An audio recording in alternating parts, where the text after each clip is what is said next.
Olá pessoal, eu tô aqui com a Vanessa. A Vanessa é a mãe da Nina. A Nina foi uma prematura extrema e vamos falar um pouquinho para vocês sobre as complicações, né, que a Nina teve ao nascimento e as dificuldades no processo de alimentação. Van, obrigada, viu, por ter vindo aqui pra gente conversar um pouquinho.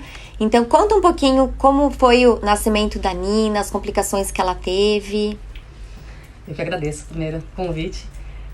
A Nina foi uma prematura extrema, nasceu com 29 semanas, 515 gramas e era gemelar também. Então, tivemos algumas complicações na gestação, por isso ela teve que nascer antes. E por conta não só desse peso, mas de tantas questões que ela teve, principalmente questões pulmonares, né? Ela teve uma broncodisplasia importante, ela ficou entubada por praticamente quase 4 meses, então no tempo total. E isso prejudicou muito a parte da alimentação dela também. Ela só veio ao peito muito tempo depois, né? Lá com 4 meses, e ainda assim teve complicações, teve que se alimentar da via sonda por muito tempo. Então essa fase de UTI que acabou se prolongando por quase 9 meses, prejudicou bastante a parte da alimentação dela.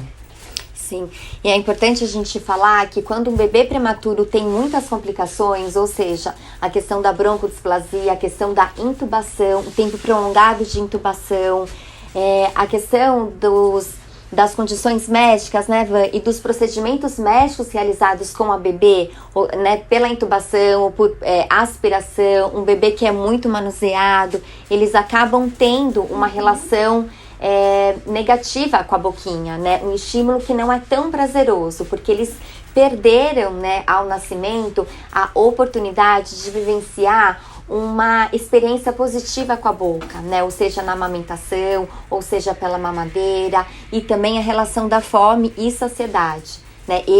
Os bebês prematuros se alimentam com a sonda, né? Então eles estão se alimentando sempre, né? Todas as refeições no volume máximo, né? Então isso é uma questão importante.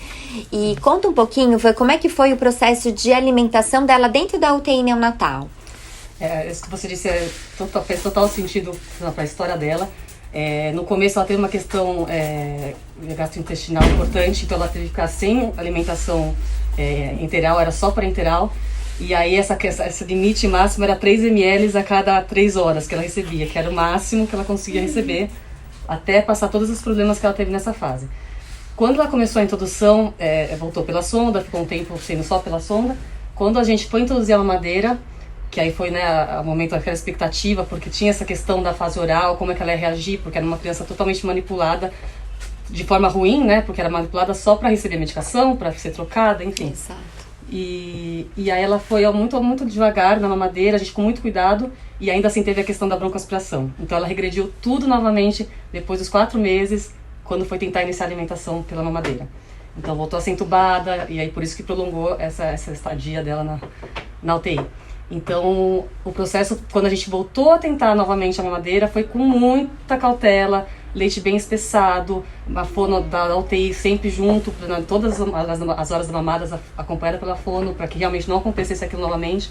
E ela tinha mesmo uma questão de deglutição importante, que tinha uma dificuldade, então a gente tinha que ter todo esse cuidado nessa reintrodução da mamadeira para que ela pudesse vir a ter alta, porque a parte pulmonar ainda não estava 100% e a gente precisava desmamar do oxigênio e fazer com que ela aprendesse a mamar, né? Que aí nem ainda, ela já estava lá com seus 8 meses e eu ainda nem me preocupava com a alimentação mesmo, né? Com comida. Porque 8 meses de idade que a Nina né? Que a Nina tinha nessa época, mas se a gente corrigir a idade da prematuridade, ela tinha por volta de 5. Né? 5,5. Então, realmente é um desafio muito grande para esses bebês prematuros aprenderem a ter eficiência no processo de alimentação, principalmente nesse caso, no caso da Nina, que teve uma disfagia, ou seja, uma dificuldade para a deglutição. Então, quando ela deglutia o líquido, esse líquido ia para a via aérea respiratória, por isso que causou esse episódio de broncoaspiração. Então, medidas como espessar o líquido, o controle do volume, né? Vanessa, na mamadeira, né, as pausas importantes, o posicionamento, o jeito de ofertar a mamadeira são os principais aspectos, né, do trabalho fonoaudiológico frente a esses bebês que apresentam essa dificuldade. Passando todo esse período, então, de muito desafio, a Nina ficou 9 meses, 8,5 internada dentro de uma UTI neonatal. E depois a tão esperada alta, né? Como é que foi isso para vocês? Foi acho que um dos dias mais felizes da vida, né? E aí daquela expectativa de, bom, agora vai chegar... Ela ainda mamava muito pouquinho, né? Era a expectativa que ela fosse começar a comer e dar aquela progressão maior no peso, no ritmo do desenvolvimento. Então eu cheguei em casa com aquela expectativa de vamos começar a introdução alimentar, porque ela vai ver o que é uma comida e vai sentir prazer em comer. Sim. E aí aquela coisa, expectativa versus realidade, frustrante. E você como nutricionista, né, imagino a frustração, porque você já tinha passado pela frustração anteriormente, né, de todo o processo de alimentação, que não foi fácil para Nina. Então a gente vê uma nova fase e a gente acredita que seja uma fase mais fácil, né, só que aí também não é fácil para esses bebês prematuros aprenderem a lidar com uma nova consistência alimentar. Conta para mim um pouquinho como é que foi a introdução alimentar e aí a gente fala como foi a minha atuação, porque aí nesse momento da introdução alimentar eu fiz o acompanhamento com a Nina. Isso. Assim que ela chegou, eu já fui fazer esse movimento de tentar, né? Apesar da formação de nutricionista, o lado mãe pesa muito, então assim, era nebuloso, era difícil, era angustiante. E quando eu fui fazer a primeira tentativa, que eu tinha essa expectativa de agora vai, foi aquela coisa de sentir o alimento na boca e... O que é isso? Não tô nem aí com o alimento. Tentei amassar, tentei ela de todos os jeitos, tentava estimular e não dava certo, né? Ela não se interessava e achava que ia voltar para a mamadeira com mais vontade, nada mudava. E foi aí que logo no começo, por volta de 9 meses mesmo, ela estava em casa, tinha recém chegado em casa, a gente começou o trabalho com você. E aí era aquela questão, né? Você sempre muito cuidadosa, desde do comecinho, com a questão de ser sempre muito amassadinho pela questão dela, da disfagia dela. E eu já com aquela vontade de, eu queria tanto tentar BLW, que ela pudesse ter o contato com os alimentos, levar tudo à boca, aquela expectativa, novamente. Foram muitas expectativas quebradas. E aí foi esse trabalho de formiguinha, de você me conscientizar mesmo que não, no caso dela precisava começar lá atrás, devagarinho, com as quantidades, né? Porque tinha aquela preocupação, poxa, ela é muito baixo peso, ela é muito pequenininha. E o desenvolvimento dela também depende que ela cresça, né? Ganhe peso, que ela cresça. E com essa quantidade de alimento que ela come, como a gente vai conseguir isso? Mas realmente ela precisava ir devagar, não adiantava a gente forçar para aumentar uma recusa que pudesse vir a acontecer. Exato. E acho que o seu trabalho, assim, além de todo o trabalho com ela, foi muito de me ajudar a entender que a gente precisava ter calma nesse processo, que 2 colheradinhas que ela aceitasse feliz era mais importante do que a gente forçar 10 e ela recusando, né? Exato, isso é muito importante, Van. E assim, falar para as pessoas, né, principalmente esse início de introdução alimentar. Às vezes a gente acha que o amassadinho o bebê vai dar conta, mas para o amassado, os movimentos orais que o bebê precisa fazer são mais maduros do que ele só tomar o leite pela mamadeira, né? Então, quando a gente começou a introdução alimentar, o amassadinho também era uma coisa difícil para Nina. Então, a gente teve que regredir, a gente teve que fazer bem molinho, como se fosse uma papa, para que desse mais conforto, né, sensorial, oral para Nina. E não importava mesmo a quantidade, porque isso é a base para a criança aprender a gostar de comer. Ela precisa sentir aquele alimento de uma forma confortável na boca, né, para associar depois, com o passar do tempo, com a saciedade. E além disso, a gente teve também a questão de que a Nina não gostava muito de colocar as coisas na boca. Então isso é muito comum, a gente percebe muito isso em bebês prematuros, ou não só os prematuros, ou crianças que passam por complicações desde o nascimento, quando é muito manuseado a boquinha, a intubação, a questão da aspiração, eles associam com a boca com algo ruim, como a gente já tinha falado anteriormente. Então, quando vem um outro alimento que exige uma movimentação diferente com a boquinha, eles sentem e associam isso com uma coisa ruim. Então, de fato, a consistência alimentar foi o primeiro aspecto que a gente considerou de que a gente pudesse primeiro trabalhar o prazer, né? Então, ou seja, com os utensílios, com mordedor, com colherzinha. Lembra ela segurando sozinha? Ela não deixava a gente chegar perto dela, né? A gente tinha que dar na mãozinha dela e ela aos poucos foi explorando essa boquinha de uma forma confortável. No tempo dela, né? Onde ela começou a perceber que a boquinha era um centro prazeroso. E foi a partir daí, né, quando ela começou a perceber, ela deixou explorar, a gente conseguiu entrar com escovinhas, com mordedor, que aí a gente começou a conseguir fazer essa transição da alimentação, né? Acho que com o uso dos utensílios que você sempre foi recomendando, né? Os materiais adequados, com as texturas que a gente utilizava, ajudava bastante. E por ela ter alguma coisa na mão na hora da alimentação, que ela foi começando, né? Foi bem claro esse processo dela. Quando a gente tentava com uma colher comum em casa, e quando começou os utensílios que você introduziu pra gente, como começaram a fazer diferença, né? E ela começou a ter essa vontade, esse desejo maior de levar as coisas na boca mesmo, né? Exato. E aí depois, com o passar do tempo, ela foi entendendo, né? Ela foi gostando de comer, a gente conseguiu trabalhar com texturas, mais pra frente um pouquinho, né? E depois de um tempo, a gente começou a trabalhar com a mastigação, não é? Porque aí ela já estava confortável com a boquinha, ela já estava aceitando um pouco melhor o alimento.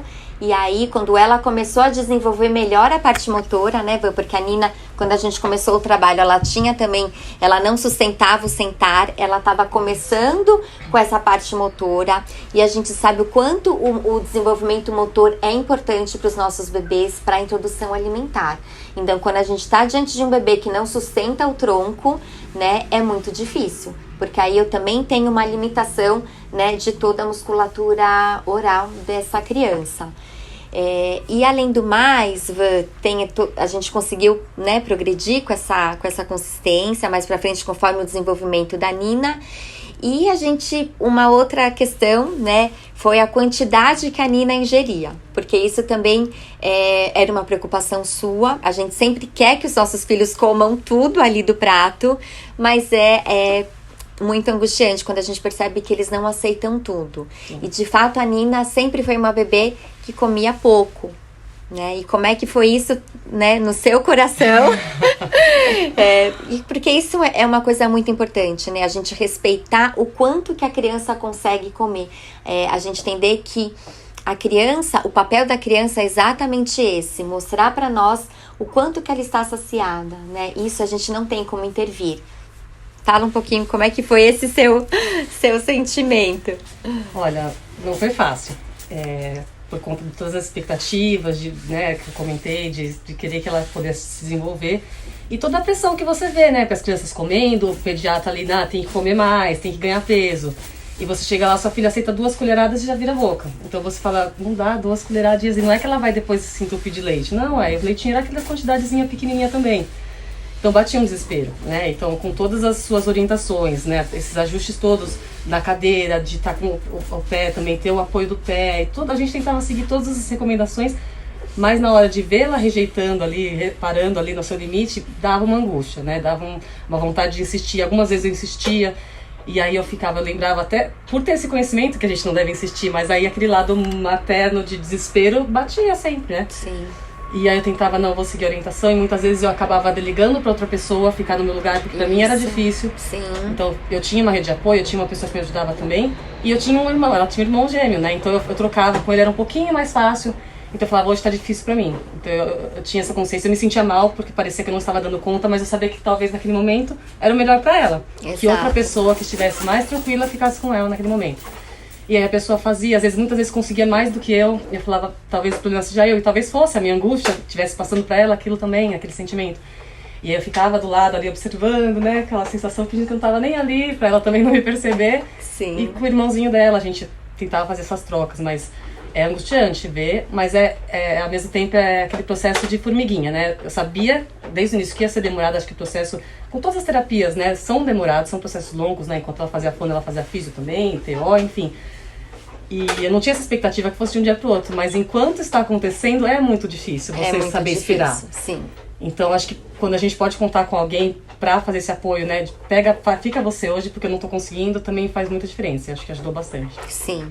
É isso, é a gente trabalhar com essa angústia, entender que a criança precisa de um tempo de aprendizado, né, e que esse tempo não depende de nós, né, não depende, claro que, né, eu, fonoaudióloga, te dei todas as orientações, fiz o trabalho com a Nina, mas o tempo também é da Nina, né, de a gente entender e respeitar isso.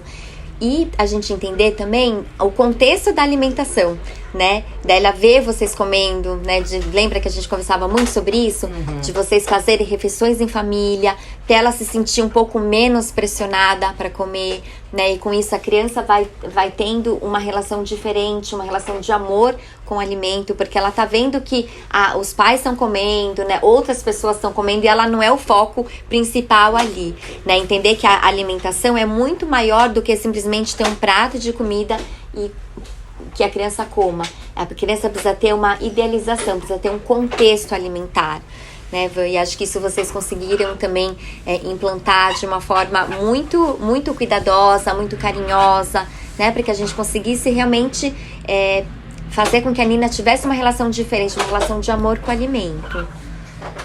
Isso era até um ponto que eu tinha muita preocupação, porque sabendo de todo o histórico dela, essa parte oral que você falou, né? Essa experiência ruim que ela teve no início da vida dela, eu tinha consciência que isso poderia, pro futuro, trazer uma relação muito ruim com a comida. Então, ao mesmo tempo que eu estava passando por esse processo de ajudá-la, eu ficava imaginando como seria lá na frente toda a relação dela com a comida. E ver ela passando esse processo, conseguindo aos pouquinhos, no tempinho dela, né, a cada avanço pequenininho, mas conseguindo. E hoje ver como é a relação dela com a comida, você fala, nossa, valeu a pena e, assim, não dava pra imaginar. Eu não conseguiria dizer que isso ia acontecer, porque de onde ela saiu, pra onde ela está, não dava pra imaginar mesmo, né? Então, foi difícil, mas valeu cada angústia vivida, porque faz diferença mesmo, assim, seguir os passos e acreditar e confiar, né? Acho que é confiar muito que vai dar certo, porque no momento que tá acontecendo, você realmente acha que não dá. Exato, a gente acha que não dá certo, a nossa fé vai lá embaixo por todas as dificuldades que vocês mães vivenciam na UTI neonatal. É uma fase da alta hospitalar que a gente acha, né, que os problemas se acabaram, mas não, os problemas continuam, né? Então isso é uma coisa importante da gente, a nossa Nina querida, isso é uma coisa importante da gente falar, os problemas continuam após a alta hospitalar, mas com a orientação adequada, né, a gente precisa garantir que esses bebês consigam ter o aprendizado correto, tanto da alimentação quanto outras áreas, né, como a Nina, a questão do desenvolvimento motor, a questão da TO, onde foi trabalhar toda a questão da motricidade fina, da questão sensorial, né, que também é tão impactante na questão de alimentação. Né? E hoje a gente vê a Nina, uma criança que gosta de comer, né? Uma criança que aceita variedades, uma criança que às vezes não come, né? O que é normal, o que é esperado, também, né? Como a gente também, mas uma relação de amor, né? Eu acho que isso, o principal também foi a parceria que nós tivemos juntas, né? A gente conseguiu dar mão e trilharmos um novo caminho para ajudar a Nina nesse processo. Sim. Eu agradeço muito você por isso, né? Pela confiança no trabalho e por você ser tão presente, por você acreditar, né? Mesmo nos momentos difíceis, que ia ser possível sim a gente fazer com que a Nina gostasse de comer, com que a Nina desenvolvesse a questão do paladar, desenvolvesse a mastigação mais pra frente. E hoje a gente tem o resultado tão esperado. Sim. Então, Vanessa, fala um pouquinho agora pra gente finalizar. O que você gostaria de falar para as mães que estão passando por essa dificuldade com a alimentação dos bebês prematuros? Eu te entendo. É difícil, é duro, é muito doloroso, mas passa. Eu acho que a palavra para mim que eu mais aprendi em todo esse processo, não só da alimentação, mas desenvolvimento como um todo, é confiança, assim. A gente falou disso já um pouquinho, mas é confiança na criança, que eles dão conta, que a gente pode, vamos acreditar, vamos fazer o nosso papel, que é isso que você falou, né? A gente foi atrás, tentou, fez tudo que a gente podia, confiar que eles vão dar conta, confiar no profissional que a gente tá junto, porque é isso, não adianta a gente receber 1000 orientações e muitas vezes a gente parece que não faz sentido fazer aquilo naquele momento, mas dá certo. Então, acho que tá tudo ligado, não adianta a gente querer fazer só uma parte. Confia na criança que ela um dia vai dar certo. Não, ela precisa do nosso apoio também. E a resiliência, né? Porque é difícil mesmo. Então, tem dia que tá mais difícil, tem dia que tem evolução, e aí no dia seguinte já piorou de novo. Mas confiar e não desistir, assim. Pra mim foi essas as palavras que eu sempre trago comigo. E pra mim, acho que ver depois tudo passado, né? É isso que você falou, ela é uma criança que come de tudo, que tem interesse em conhecer tudo. Não é uma criança que come aquele prato enorme. Nunca foi, né? Desde o... que seja, tá Exato, tudo bem. E tá tudo bem, porque ela tá seguindo no peso, sempre foi lá embaixo no peso, mas tá seguindo a linha, né, de crescimento, a linha... E não, o mais importante, ela come, ela aceita de tudo, ela tem curiosidade de conhecer as coisas. Meu medo é que ela fosse aquela criança que só comesse e só gosta de comer isso. Não, ela quer conhecer as comidas diferentes, ela quer provar. Ah, gostei disso, não gostei, tem interesse. E assim, vê-la comendo hoje, fechando o olhinho e falando, que delícia. Eu passo um filme na cabeça e falo, gente, olha onde chegamos. Então, pra mim, valeu a pena, sabe? Acho que é isso que eu gostaria de dizer, assim, vale a pena a gente tentar passar por isso que dá certo. Exato. Agradeço muito, foi muito enriquecedor, né? Enriquecedor a nossa conversa. E uma coisa que você falou, que eu acho que eu quero ressaltar de novo, é quando você falou que às vezes era muito difícil estar perto da Nina no momento da refeição, e aí você preferia que outra pessoa fizesse esse papel. Isso é muito importante. Isso é um sinal de respeito, né, com a gente, mãe, que não tá lidando ali com a situação de uma forma boa, porque é difícil mesmo a gente estar diante de uma criança que não come, né, se tratando da Nina com todas as dificuldades. Então isso é de uma sabedoria muito grande, né, você entender esse limite, se respeitar, né, para que você pudesse passar para a Nina um outro sentimento durante a alimentação. Então, gostaria de te agradecer. Foi um prazer enorme participar de todo esse processo do desenvolvimento da Nina, da alimentação. Eu sou muito grata pela parceria com você, principalmente pela confiança no meu trabalho. E é isso. Nós é que agradecemos por essa jornada toda, estarmos aqui juntos. Tanto tempo depois, exato. Tudo bem. Então tá bom. Então vamos dar tchau? Vamos dar tchau, Nina? Manda um beijo pro pessoal. Tchau, tchau. Tá mandando pra quem?